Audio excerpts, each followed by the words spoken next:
It's a beautiful morning on the Har HaBayt. And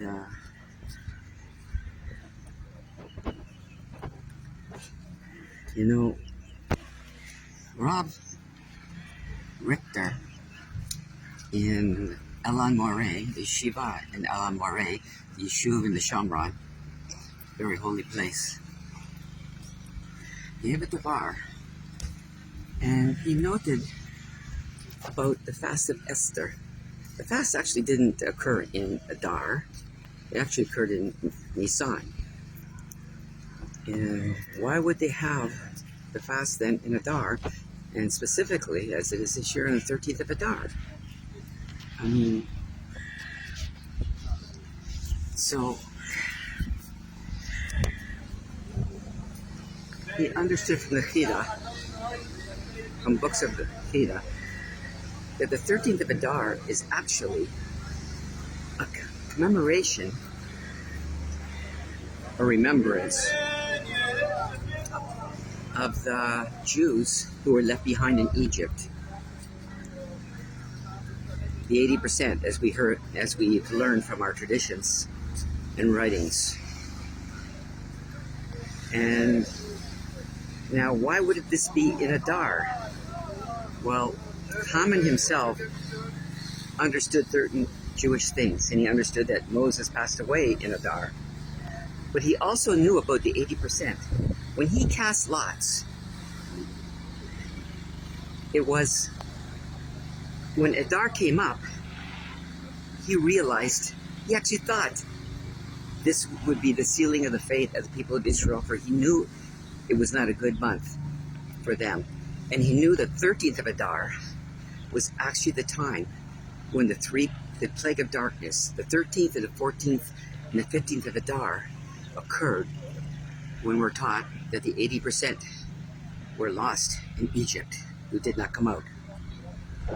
You know, in those days, a few years earlier, Cyrus had given a permission to return from Babylon, Persia, to rebuild the temple and to start a Jewish homeland.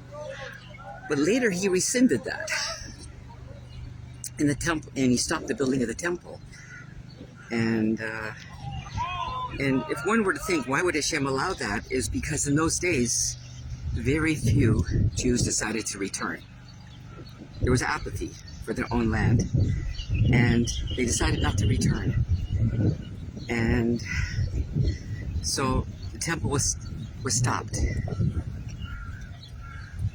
So now we have the rise of Haman to persecute the Jews. And he chose the 13th of Adar as the time to do it, when he thought, for the same reason there was apathy in Egypt. They didn't want to leave Egypt, these people. They didn't want to enter the Holy Land, to leave for a better life. And they liked Egypt.